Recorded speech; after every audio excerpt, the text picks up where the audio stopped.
మంచిది. ఈరోజు దేవాది దేవుడు మన కొరకు సిద్ధపరిచిన వాక్య భాగాన్ని ధ్యానించుకునే ప్రయత్నం చేద్దాం. మనము పోయినసారి దానికంటే ముందుగా ఏం నేర్చుకున్నాము అంటే హెబ్రీలకు రాసిన పత్రికలో నుంచి ఆ దినము సమీపించుట మీరు చూసిన కొలది మరీ ఎక్కువగా కూడుకోవాలి అనే అంశం మీద మనం నేర్చుకునే ప్రయత్నం చేశాం. దానిని చేసుకుంటూ ఈ వారము ఫౌండేషన్ గురించి, అంటే క్రైస్తవ జీవితం యొక్క ప్రాముఖ్యత, క్రైస్తవ జీవితానికి ఉండవలసిన మొదటి లక్షణాలు, అంటే పునాది ఏమై ఉండాలి, ఆ పునాదిలోని అంశాలేంటి, ఆ పునాదిని మనం ఏ విధంగా వేసుకోవాలి అనే విషయాన్ని దేవుని చిత్తమైతే ఈ వారం నుంచి మనం ధ్యానం చేసుకునే ప్రయత్నం చేద్దాం. క్రైస్తవ జీవితానికి ప్రాముఖ్యమైనది రక్షణ అనే విషయం మనకు తెలుసు కదండి. రక్షణ, ఈ రక్షణ అనే అంశాన్ని మనం ఈరోజు మొదలు పెట్టుకొని తర్వాత ఫౌండేషన్ ఎలా వేసుకోవాలి, దానికి ముందుకు మనం ఎలా వెళ్దాము అనే విషయాన్ని నేర్చుకునే ప్రయత్నం చేద్దాం. హెబ్రీలకు రాసిన పత్రిక మొదటి అధ్యాయంలో, హెబ్రీలకు రాసిన పత్రిక మొదటి అధ్యాయము 3వ వచనాన్ని చదువుతాను. హెబ్రీలకు రాసిన పత్రిక మొదటి అధ్యాయము 2వ అధ్యాయము 3వ వచనాన్ని చదువుతాను. ఇంత గొప్ప రక్షణను మనము నిర్లక్ష్యము చేసిన ఎడల ఎలాగూ తప్పించుకొందుము అనే మాట రాయబడింది. ఇంత గొప్ప రక్షణను నిర్లక్ష్యము చేస్తే మనము ఎలాగూ తప్పించుకుంటాము అంటే, రక్షణ విషయం గురించి పౌలు గారు ఒక విషయాన్ని చెప్తూ ఉన్నారు. రక్షణ అనేది క్రైస్తవ జీవితానికి ఏ విధంగా ప్రాముఖ్యమో, ఈ రక్షణను నిర్లక్ష్యం చేస్తే నిర్లక్ష్యం చేస్తే దాని యొక్క కన్సిక్వెన్సెస్ గురించి కూడా మాట్లాడుతున్నాడు. ఎలాగూ తప్పించుకుంటాం, రక్షణను నిర్లక్ష్యం చేస్తే ఎలాగూ తప్పించుకుంటాం అంటే అర్థం ఏమవుతుంది? రక్షణ నిర్లక్ష్యం చేసేది కాదు కదండి. రక్షణ అనేది మనం నిర్లక్ష్యం చేసేది కాదు, అలక్ష్యం చేసేది కాదు. అది ఒకవేళ అలా చేస్తే దాని యొక్క పర్యవసానాలు ఖచ్చితంగా ఉంటాయి. ఎలాగూ తప్పించుకుంటాం అంటే అవకాశం లేదు, తప్పించుకునే అవకాశం లేదు అనే కదా దాని అర్థం.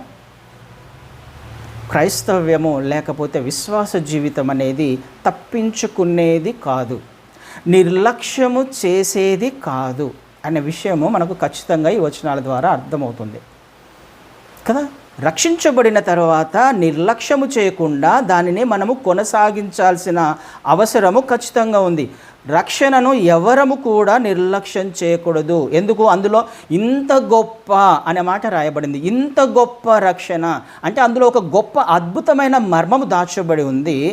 అందులో ఒక యాగము, ఒక త్యాగము దాచబడి ఉంది. ప్రభువైన క్రీస్తు వారే శరీరధారిగా ఈ లోకంలోకి వచ్చి ఏ విధంగా మరణించాడో మనకు తెలుసు. దేవాది దేవుడై ఉండి అంతగా తగ్గించుకొని ఈ లోకంలోకి ఎన్ని శ్రమలు అనుభవించి ఆ రక్షణ కార్యం చేశాడో మనకు తెలుసు. ఈ రక్షణలో దాచబడిన విషయాలను దేవుని చిత్తమైతే మళ్ళీ నేర్చుకుందాం. అయితే ఈ రక్షణ చాలా గొప్పది. ఈ గొప్ప రక్షణ ఉచితంగా అనుగ్రహించబడింది, మనకి ఫ్రీగా వచ్చింది. అది మనమేం సంపాదించలా, మనమేం కష్టపడలా. అయితే ఈ రక్షణను, ఉచితంగా పొందుకున్న ఈ రక్షణను ఎవరు కూడా నిర్లక్ష్యము చేయకూడదు. చేస్తే రాయబడింది మాట, ఎలాగూ తప్పించుకుంటాము అనే మాట రాయబడింది. అంటే తప్పించుకునే అవకాశం లేదు. అలక్ష్యం చేస్తే తప్పించుకోలేము. అంటే ఒక అపాయం ఉంది అనేది అర్థమవుతుంది కదా. నిర్లక్ష్యం చేస్తే అక్కడ ఏదో ఒక డేంజర్ అయితే దాచబడి ఉంది. ఎలాగూ తప్పించుకుంటావు అంటే తప్పించుకోలేము. ఒక అపాయము నుంచి, ఒక డేంజర్ నుంచి, లేకపోతే ఒక శిక్ష నుంచి మనము తప్పించుకునే అవకాశం లేదు. ఎందుకు? ఈ రక్షణ ఇచ్చింది దేవుడు కాబట్టి.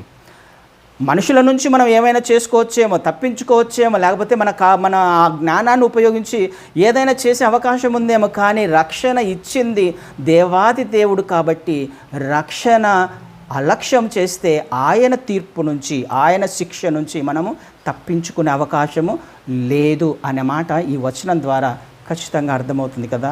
ఇది మనం చాలా జాగ్రత్తగా ధ్యానం చేసుకోవాల్సిన అవసరము. రక్షణ అనేది ఖచ్చితంగా నిర్లక్ష్యం చేసేది కాదు.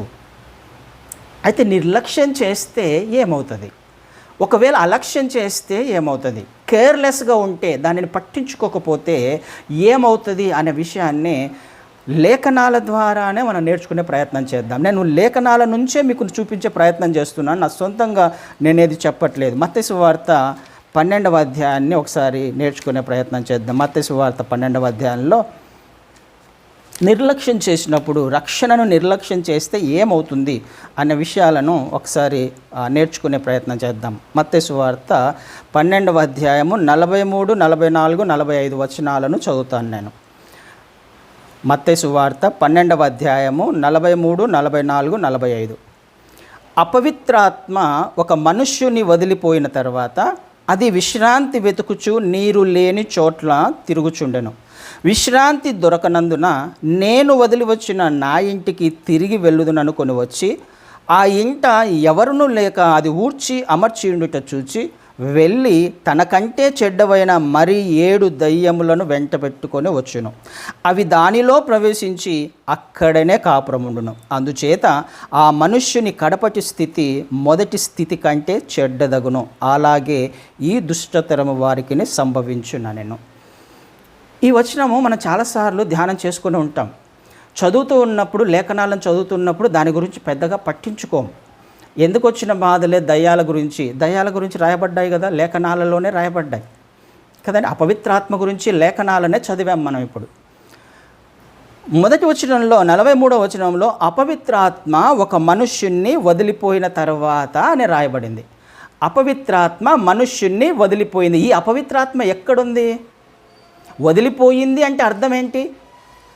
మనిషిలో ఉంది కదా, మనుష్యుని వదిలిపోయింది అని రాయబడింది కదా. వదిలిపోయింది అని అంటే అంతకంటే ముందు ఈ అపవిత్రాత్మ ఎక్కడుంది? మనిషిలోనే ఉంది. మనిషిలో అపవిత్రాత్మ లేకపోతే ఇక్కడ రాయబడిన దయ్యాలు ఏవైతే ఉన్నాయో దయ్యాలని రాయబడ్డాయి. ఈ అపవిత్రాత్మలు ఎక్కడో సమాధిలోనో లేకపోతే ఎవరు నివాసం చేయని ఇళ్లల్లోనో కదండి, పాతపడ్డ బంగ్లాలలోనో కాదు ఉండేది, నివాసం చేసేది. ఈ వచనాల ప్రకారం ఏమని రాయబడింది? అపవిత్రాత్మ మనిషిని విడిచిపెట్టి వెళ్ళిపోయింది అని అంటే దానికంటే ముందు ఒక వ్యక్తిలో అపవిత్రాత్మ, అన్క్లీన్ స్పిరిట్ అని రాయబడింది. ఇంగ్లీష్లో ఉందనేగా అర్థం. ఒక వ్యక్తిలో అపవిత్రాత్మ ఉందనేగా అర్థం. అయితే ఈ వ్యక్తిని ఎందుకు విడిచిపెట్టి వెళ్ళిపోయిందంటే ఏదో రీజన్ ఉండాలి. ఒక వ్యక్తిని అపవిత్రాత్మ విడిచిపెట్టిపోయిందంటే ఏదో ఒక రీజన్ ఉండాలి. ఏం రీజన్? ఎందుకు అది ఆ వ్యక్తిని విడిచిపెట్టి వెళ్ళిపోయింది అని ఆలోచన చేస్తే సమాధానం కూడా మనకు అందులోనే దొరుకుతుంది. ఒక మనుష్యుని వదిలిపోయిన తర్వాత అది విశ్రాంతి వెతుకుచు నీరు లేని చోట్ల తిరుగుచుండెను. వదిలిపోయిన ఈ అపవిత్రాత్మ ఏం చేస్తుంది? విశ్రాంతి కోసం వెతుకుతుంది, విశ్రాంతి కోసం తిరుగుతుంది. దానికి విశ్రాంతి కావాలి. అయితే ఈ విశ్రాంతి ఎక్కడ దొరుకుతుంది? దానికి నీరు లేని చోట్ల దొరుకుతుంది కదా. దాని ఉద్దేశం అదే కదా. అపవిత్రాత్మకు విశ్రాంతి ఎక్కడ దొరుకుతుంది? నీరు లేని చోట్ల వెతుకుతుంది అని అంటే ఒకవేళ నీరు లేని చోట ఉండింది అనుకో, ఏదైనా స్థలం దొరికింది దానికి, అక్కడ దానికి విశ్రాంతి దొరుకుతుంది అని అర్థం. అంతేగా, నీరు లేని చోట్ల ఏవైనా ఒక ప్రాంతాన్ని కనుక్కుంటే అక్కడ దానికి హ్యాపీగా ఉంటుంది, అక్కడ విశ్రాంతి ఉంటుంది దానికి. ఒకవేళ నీరుంటే విశ్రాంతి లేదనేగా దానికి అర్థం. దాని అర్థం ఇప్పుడు ఆలోచన చేద్దాం. ఈ అపవిత్రాత్మ ఒక వ్యక్తిలో నుంచి ఎందుకు బయటికి వెళ్ళిపోయింది? దానికి ఎక్కడ విశ్రాంతి దొరుకుతుంది? అది ఎక్కడ హ్యాపీగా ఉండగలుగుతుంది? మనిషిలో ఉండొచ్చు కదా, ఆ అపవిత్రాత్మ ఆ వ్యక్తిలో ఉండొచ్చు. అసలు బయటికి రావాల్సిన అవసరం ఏముంది కదా? ఆలోచన చేయాలి. బయటికి వచ్చిందంటే అర్థం ఏంటి? లోపల దానికి విశ్రాంతి దొరకలేదనే కదా అర్థం. ఆ వ్యక్తిలో ఆ అపవిత్రాత్మకు విశ్రాంతి దొరకలా, ఉండలేకపోయింది. అది అంటే బయట నీరు కోసం వెతుకుతుంది, ఆ నీరు ఉన్న చోట అది ఉండలేదు కదా, దానికి విశ్రాంతి లేదు. నీళ్ళుంటే ఉండలేదు, నీళ్ళు ఉన్న చోట ఉండలేదు. ఎందుకు? దానికి విశ్రాంతి దొరకదు, అది ఉండే అవకాశం లేదు నీరు ఉన్న చోట. నీరు లేకపోతేనే ఉండగలదు అది. ఇప్పుడు ఆ వ్యక్తిలో నుంచి అపవిత్రాత్మ బయటకు వచ్చిందంటే అర్థం ఏమవుతుంది మనకి? ఆ వ్యక్తిలో నీరొచ్చి చేరిందనే కదా. అంతకాలము ఉన్న ఈ అపవిత్రాత్మ బయటికి రావడానికి కారణం ఏంటి అంటే ఈ వ్యక్తిలో ఇంతకుముందు నీరు లేదు కాబట్టి హ్యాపీగా ఉన్నాడు, ఇప్పుడు నీరొచ్చి చేరింది కాబట్టి లోపల ఉండలేకపోయింది ఈ అపవిత్రాత్మ, అందుకే బయటకు వచ్చింది అని అర్థమవుతుంది కదా ఈ వచనం ద్వారా. ఆలోచన చేసే ప్రయత్నం చేద్దాం. అపవిత్రాత్మ మనిషి హృదయములో నివాసం చేస్తుంది. ఎప్పటి నుంచి ఉందో అన్న విషయాన్ని మనం తర్వాత ధ్యానం చేసుకుందాం. అయితే అది బయటికి రావడానికి కారణము, బయటికి రాకుండా ఎందుకు ఇన్ని సంవత్సరాలు ఎందుకు ఉంది అని అంటే అందులో ఆ వ్యక్తి జీవితంలో నీరు లేదు కాబట్టి. ఒకవేళ బయటకు వచ్చిందంటే అర్థం ఏంటి అని అంటే ఆ వ్యక్తిలో నీరు వచ్చి చేరింది అని అర్థం. ఏంటి నీరు? ఈ నీరు దేనికి సాదృశ్యంగా ఉంది? ఎఫెసీయులకు రాసిన పత్రిక 5వ అధ్యాయంలో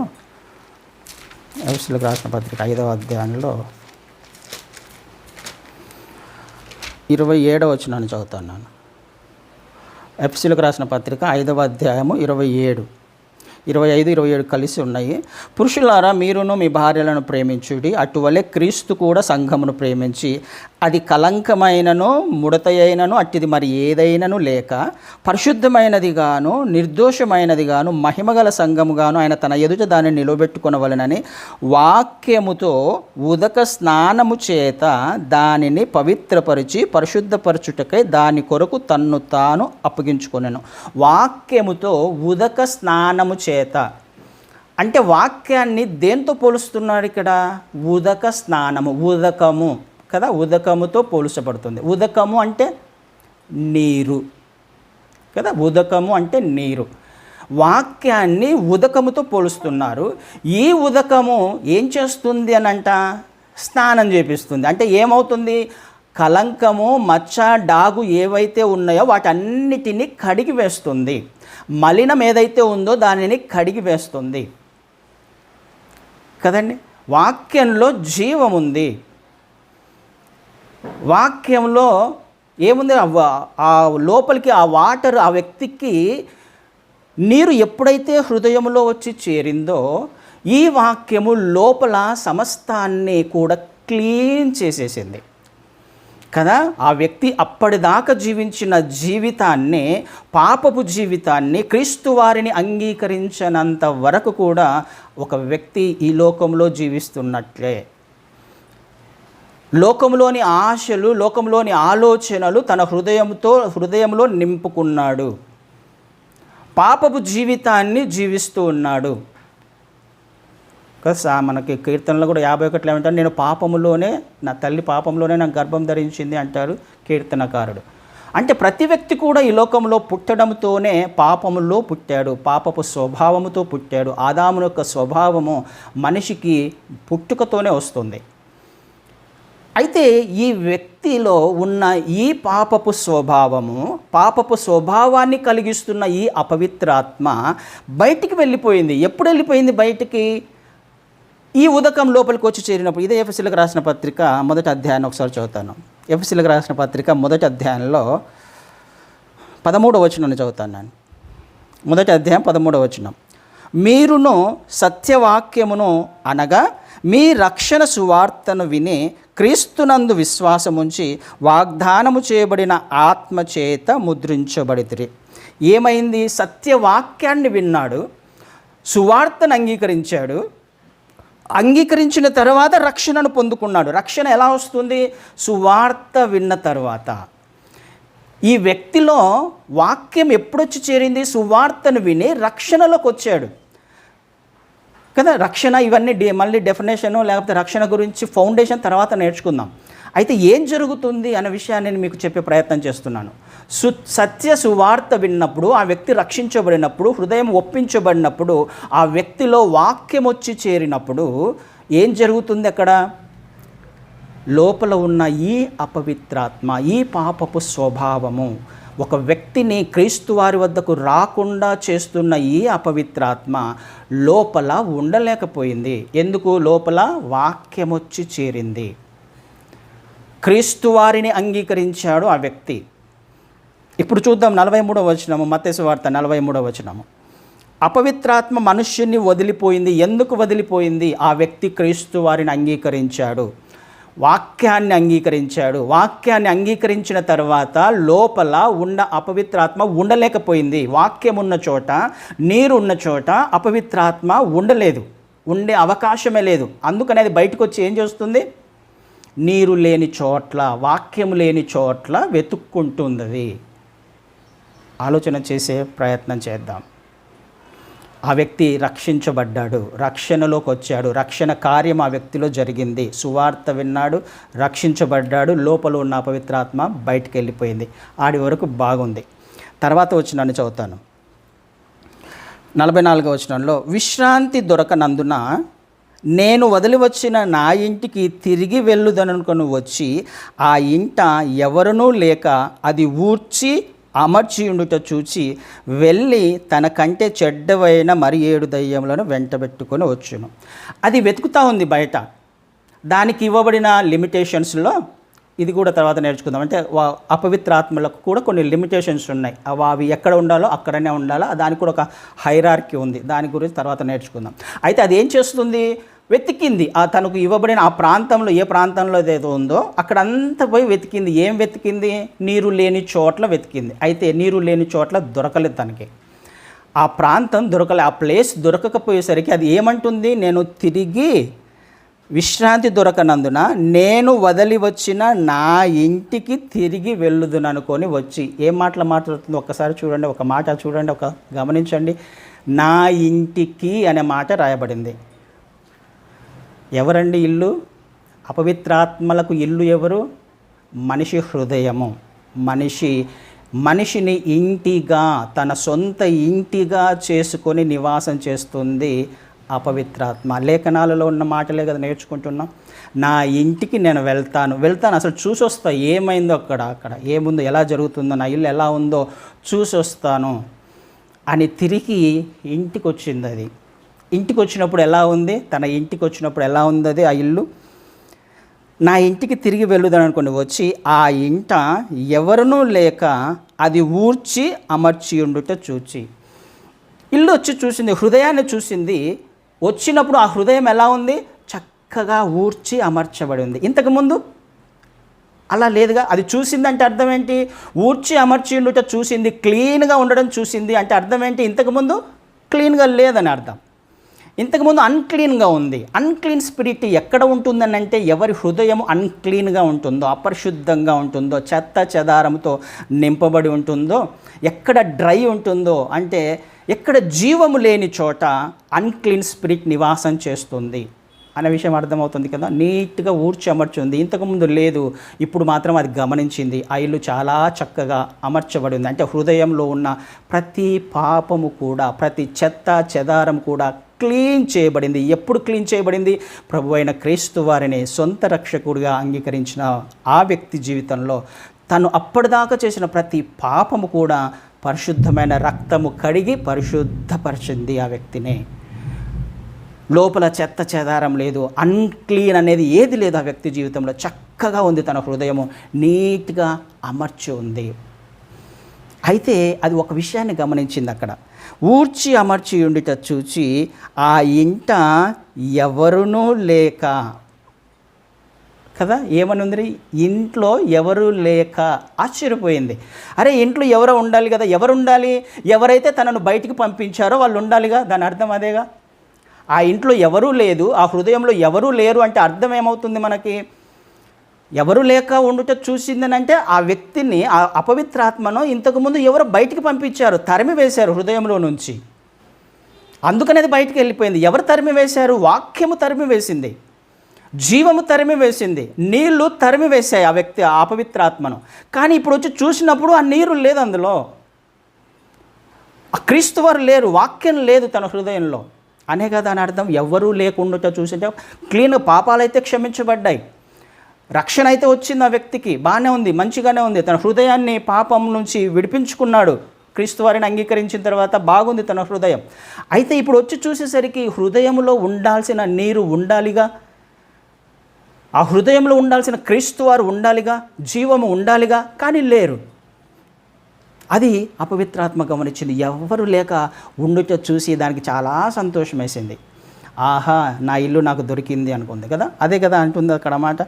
ఎవరూ లేక ఊడ్చి అమర్చి ఉండుట చూసి వెళ్ళి తనకంటే చెడ్డవైన మరి 7 దయ్యములను వెంటబెట్టుకొని వచ్చును. ఏం చేస్తుంది ఇప్పుడు? అది ఎవరు లేకపోయేసరికి తన ఇల్లు తనకు దొరికేసరికి అది ఇంకా చాలా సంతోషపడి ఇప్పుడు బయటికి వెళ్ళిపోయి ఇంకొక మరీ చెడ్డమైన 7 దయ్యాలను వెంట పెట్టుకొని ఆ హృదయంలో కాపురం ఉండెను అని రాయబడింది అక్కడ కదండి. అక్కడనే కాపురం ఉండును. కాపురం ఉంటాయి దయ్యాలు ఎక్కడ? మనిషి హృదయంలో కదండి. ఆలోచన చేసే ప్రయత్నం చేద్దాం. రక్షించబడినంత మాత్రాన మనం పరలోక రాజ్యానికి వెళ్తాము అనుకోవడం పొరపాటు. క్రీస్తు వారిని అంగీకరించినంత మాత్రాన నేను క్రైస్తవుని క్రైస్తవురాలిని అని అనుకోవడం పొరపాటు.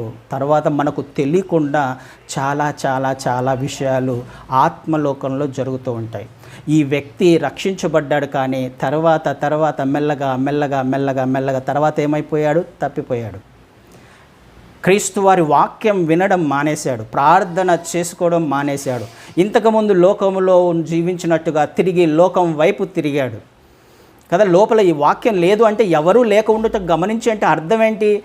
రక్షించబడిన మొదటి దినాలలో మనమందరం ఎంతో ఆత్మీయంగా సంఘానికి వెళ్ళడం, ప్రార్థన చేసుకోవడం, విశ్వాసంలో సహవాసంలో ఉండడం చాలా గొప్పగా చేస్తూ ఉండేవాళ్ళం ఫస్ట్లో కదా. రక్షించబడిన ఎవరైనా కానీ కదా, విశ్వాసులందరూ కూడా రక్షించబడిన తర్వాత క్రైస్తవులు చాలా ఆత్మీయంగా ప్రతి వారము సంఘానికి వెళ్ళడము, ప్రార్థన చేసుకోవడం ఎంతో చక్కగా చేసేవాళ్ళం. కానీ దినాలు గడిచే కొద్దీ, వారాలు గడిచే కొద్దీ, నెలలు గడిచే కొద్దీ, సంవత్సరాలు గడిచే కొద్దీ ఏమైపోతుంది? ఆ వాక్యము తక్కువైపోతుంది, వినడం తక్కువైపోతుంది, ప్రార్థన చేసుకోవడం తక్కువైపోతుంది, సంఘానికి వెళ్ళడం తక్కువైపోతుంది. దీనిని ఏమంటున్నాము? హెబ్రీలకు రాసిన పత్రికలో ఇందాక చూసినట్టుగా రక్షణను నిర్లక్ష్యము చేస్తే కదండి. ఈ వ్యక్తి ఏం చేశాడు? రక్షణను నిర్లక్ష్యం చేశాడు. వాక్యాన్ని నింపుకోవడం మర్చిపోయాడు, ప్రార్థన చేసుకోవడం మర్చిపోయాడు. లోపల వాక్యం లేదు. అపవిత్రాత్మను వెళ్ళగొట్టిన వాక్యము తన హృదయంలో లేదు. ఇప్పుడు ఏమైపోయాడు ఆ వ్యక్తి? రక్షణను నిర్లక్ష్యం చేయడము ద్వారా ఏమి కాన్సిక్వెన్సెస్, ఏమి ఫలాన్ని పొందుకుంటున్నాడు ఆ వ్యక్తి? ఏం జరుగుతుంది ఆ వ్యక్తి జీవితంలో? అది వెళ్ళి మరి భయంకరమైన 7 దయ్యాలను వెంటబెట్టుకొని వచ్చి ఆ హృదయములో కాపురం ఉండును అని రాయబడింది. ఎందుకు 7 దయ్యాలు వచ్చాయి? ఎందుకు 7 దయ్యాలను పిలుచుకొని వచ్చింది? అది మనం సహజంగా ఒక వ్యక్తిని మనల్ని ఎవరన్నా కొట్టారు అనుకుందాం. ఎవరన్నా ఒక వ్యక్తి మనల్ని కొడితే సహజంగా ఏం చేస్తాం? మనం నన్ను కొడతావా, చూస్తాను అంతే ఏంటో అన్నట్టుగా మనం అందరిని పిలుచుకొని వెళ్తాం కదా. మన బలాన్ని పెంచుకోవడానికి ఇంకొక 3-4 లేకపోతే 5-6 మందిని వెంట పెట్టుకొని పోతాం ఆ వ్యక్తి మీదకి. ఎందుకు? బలాన్ని పెంచుకోవడానికి. ఇంతకుముందు నేను ఒక్కరినే ఉన్నాను కాబట్టి ఆ వ్యక్తి కొట్టగలిగాడు. కానీ ఇప్పుడు నా దగ్గర 10 మంది ఉంటే ఆ వ్యక్తి నన్ను కొట్టగలడా? కొట్టలేడు. సేమ్ అదే పని చేస్తుంది ఇక్కడ ఈ అపవిత్రాత్మ. ఇంతకుముందు ఒకటే ఉంది. ఆ ఒకటి ఉంది కాబట్టి లోపలికి వాక్యం వచ్చి తనను బయటికి పంపించగలిగింది. కానీ ఇప్పుడు తను చేయాల్సిన పని ఏంటి? ఈ ఇల్లు, ఇది నా ఇల్లు, ఇది నేను ఇంకా బయటికి వెళ్ళాలనుకోవట్లా. ఈ వ్యక్తి యొక్క హృదయము నా ఇల్లు, ఇది ఇక నేను ఇక్కడే కాపురం ఉండాలి నా జీవితాంతంగా. నేను బయటికి వెళ్ళి ఇక్కడికి వెళ్ళను, ఇక ఈ ఇంట్లోనే కాపురం ఉంటాను అంటే ఇంకా వాక్యము మళ్ళీ తన హృదయంలోకి రాకుండా చేయాల్సిన తన ప్రయత్నం అంతా చేస్తుంది. ఏం చేస్తుంది? బలగాన్ని పెంచుకుంటుంది, దయ్యాలను తెచ్చుకుంటుంది, మరి ఎక్కువైన దయ్యాలను, విపరీతమైన భయంకరమైన దయ్యాలను తెచ్చుకొని ఆ హృదయంలో కాపురం ఉంటుంది. ఎందుకు? ఏం చేస్తుంది? ఇప్పుడు కాపురం ఉండి 8 దయ్యాలు ఇప్పుడు ఆ వ్యక్తిలో ఉన్నప్పుడు ఆ వ్యక్తి పరిస్థితి ఎలా ఉంటుందో ఒక్కసారి ఆలోచన చేద్దాం. ఒక్క దయ్యం ఉన్నప్పుడే, ఒక అపవిత్రాత్మ ఉన్నప్పుడే ఆ వ్యక్తి రక్షించబడడానికి అన్ని సంవత్సరాలు పట్టినప్పుడు, క్రీస్తు వారి సువార్తను వినడానికి, రక్షణలోకి రావడానికి ఎన్నో సంవత్సరాలు పట్టినప్పుడు, ఇప్పుడు 8 దయ్యాలు ఆ వ్యక్తిలో వచ్చి చేరితే ఈ వ్యక్తి తిరిగి రక్షణలోకి రాగలడా? తిరిగి రక్షించబడగలడా? కదండి. ఆలోచన చేయాలి. అంటే దీని యొక్క ఉద్దేశం ఏంటి? ఈ అపవిత్రాత్మ ఉద్దేశం ఏంటి? ఇంకా ఈ వ్యక్తి మళ్ళీ సంఘానికి వెళ్ళకూడదు, ఈ వ్యక్తి మళ్ళీ సువార్త వినకూడదు, వాక్యం చదవకూడదు, ప్రార్థన చేసుకోకూడదు కదా. అదే కదా దాని ఉద్దేశం. దగ్గరికి నీరు లోపలికి రాకూడదు. నీరు వచ్చిందంటే ఉండలేరు లోపలికి నీరు వచ్చి చేరకూడదు. నామకార్థంగా ఒకవేళ ఏదైనా చేసే ప్రయత్నం, ఆ వ్యక్తిని సంఘానికి వెళ్ళకుండానో, సహవాసంలో ఉండకుండానో, వాక్యం తెలుసుకోకుండానో ఏదో విధమైన ప్రయత్నం చేసి ఆ వ్యక్తిని ఏం చేస్తాయి ఇవి దూరంగా, దేవుని చిత్తానికి దూరంగా జీవించే ప్రయత్నము ఖచ్చితంగా చేస్తాయి. అందుకనే ఏమని రాయబడింది అక్కడ? ఆ మనుష్యుని 45వ వచనంలో, అందుచేత ఆ మనుష్యుని కడపటి స్థితి మొదటి స్థితి కంటే చెడ్డదగును. ఎలా ఉంటుంది తర్వాత వ్యక్తి యొక్క జీవితం? చెడ్డగా మారిపోతుంది. భయంకరమైన ఇంకా లోకంలో కలిసిపోయేంతగా, లోకంలో జీవించేంతగా, లోక ఆశలను హృదయంలో పెట్టుకునేంతగా కదండి. ఆ విధమైన హృదయం, ఆ విధమైన ఆలోచనలతో నింపబడిన ఈ వ్యక్తి కడపటి స్థితి ఎలా ఉంటుందంట? చెడ్డగా ఉంటుంది. మొదటి స్థితి కంటే కడపటి స్థితి చెడ్డగా ఉంటుంది. ఎలా సాధ్యమైంది? ఎందుకు సాధ్యమైంది ఇది? ఎందుకు ఆ వ్యక్తి అలా తయారైపోయాడు? రక్షణను నిర్లక్ష్యం చేయడం వలన కదా. వాక్యాన్ని నిర్లక్ష్యం చేయడం వలన, ప్రార్థనలో గడపకపోవడం వలన. ఇవన్నీ మనకు తెలియను, కానీ లేఖనాలు అయితే రాయించాడు దేవుడు ముందుగానే. లేఖనాలు స్పష్టంగా ఉన్నాయి, కానీ ఇది మనం గ్రహించాలి. రక్షణ ఎంత ఇంపార్టెంట్ ఒక వ్యక్తికి. నిర్లక్ష్యం చేసేది కాదు రక్షణ అనేది. క్రైస్తవ జీవితం అనేది నిర్లక్ష్యం చేసేది కాదు. మనకు తెలియకుండానే మన ఆత్మీయ జీవితము చెడ్డగా మారిపోయే అవకాశం ఉంది. దేవుని చిత్తంలో నుంచి దూరంగా వెళ్ళిపోయే అవకాశం ఉంది. ఎవరి ద్వారా? మన ద్వారానే. వేరే వారి ద్వారా. వేరే వాళ్ళు ఎవరేం చేయరు. మనకు తెలియకుండానే ఆత్మలోకంలో జరుగుతున్న సంఘటనల ద్వారా మనమే వాక్యానికి దూరంగా వెళ్ళిపోతాం. చదవాలన్నప్పుడు కూడా అంత ఇంట్రెస్ట్గా వాక్యాన్ని చదవం. ప్రార్థన అంత ఇంట్రెస్ట్గా చేసుకోం. సంఘానికి అంత ఇంట్రెస్ట్గా వెళ్ళాం. ఆసక్తి అనేది తగ్గిపోతుంది. తర్వాత ఎందుకు? వాడు తగ్గించేలా చేస్తాడు, దూరంగా తీసుకువెళ్ళేలా లోపల ఉన్న అపవిత్ర ఆత్మలు చేస్తాయి. ఆలోచన చేద్దాం. రక్షణ అనేది నిర్లక్ష్యము చేసేది కానే కాదు.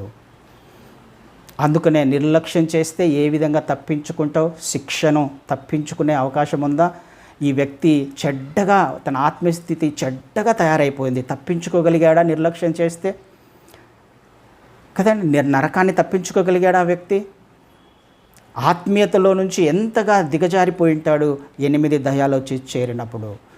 అందుకనే రక్షణ అనేది చాలా చాలా చాలా చాలా ప్రాముఖ్యము. నిర్లక్ష్యము చేసేది కాదు. మళ్ళొకసారి హెబ్రీయులకు రాసిన పత్రికలోనే ఒక్కసారి వెళ్దాం అక్కడికి. హెబ్రీయులకు రాసిన పత్రిక మొదటి అధ్యాయంలో, రెండవ అధ్యాయంలో, హెబ్రీయులకు రాసిన పత్రిక 2వ అధ్యాయము మొదటి వచనాన్ని చదువుతాను. కావున మనము వినిన సంగతులను విడిచిపెట్టి కొట్టుకొని పోకుండానట్లు వాటి యందు మరి విశేష జాగ్రత్త కలిగి ఉండవలెను. కదా, మనం ఏం వింటున్నామో జాగ్రత్తగా చూసుకోవాల్సిన బాధ్యత మన మీద ఉంది కదా. మనము వినిన సంగతులను విడిచిపెట్టి కొట్టుకొని పోకుండానట్లు అంటే, మనం విన్న ఈ రక్షణ సువార్తను విడిచిపెడితే ఏమవుతుంది? దేవుని వాక్యాన్ని విడిచిపెడితే ఏమవుతుంది? విడిచిపెట్టి కొట్టుకొని పోకుండానట్లు అంటే అర్థం ఏంటి? విడిచిపెడితే కొట్టుకొని పోతాము అని అర్థం కదా.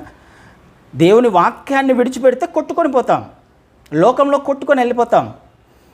ఏమని రాయబడింది? హెచ్చరిక ఖచ్చితంగా ఉంది. కొట్టుకొని పోకుండానట్లు.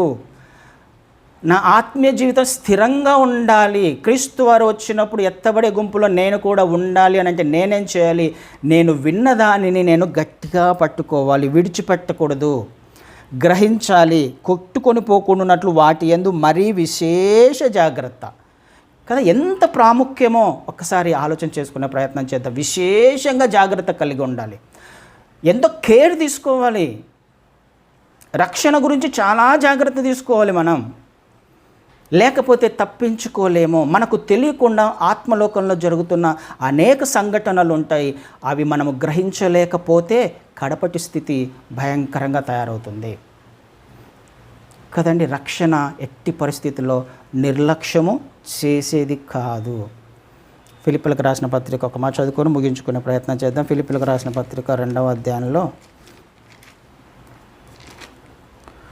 2వ అధ్యాయము 12వ వచనం చదువుతాను.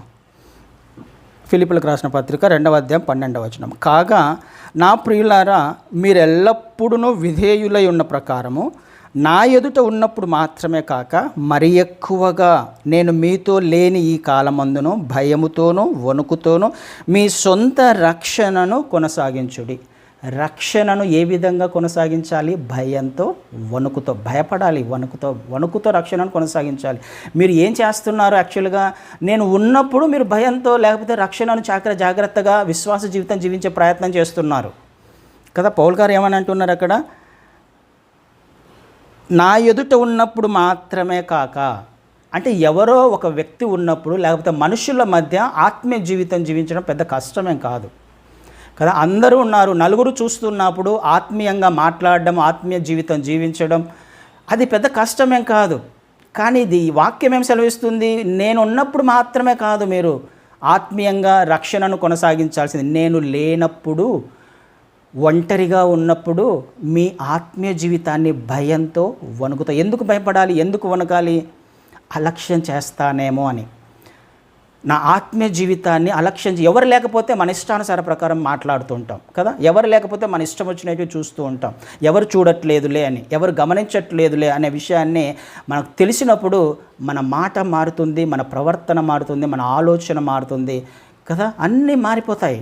క్రైస్తవుల విశ్వాస అంటే ఏమంటున్నారు దీన్ని, రక్షణను నిర్లక్ష్యం చేస్తే అనే మాట జ్ఞాపకం చేసుకోవాలి.